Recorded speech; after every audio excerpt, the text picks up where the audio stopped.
Welcome to the Ampere MOTOROLA Moto E22, and I'll show you how to check battery temperature with Ampere app on this device.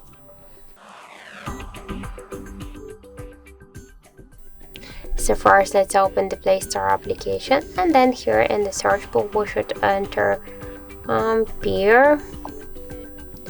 So now we should get this application. That's why tap to install and wait a couple of seconds while this application downloading and then installing on your device. After that, tap here to open the app, click yes I agree, pick close, and tap to OK in the left down corner.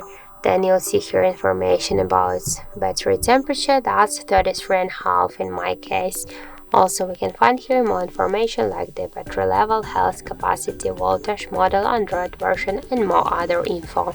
So that's it. Thank you for watching, and if you find this video helpful, don't forget to leave a like, comment, and to subscribe our channel.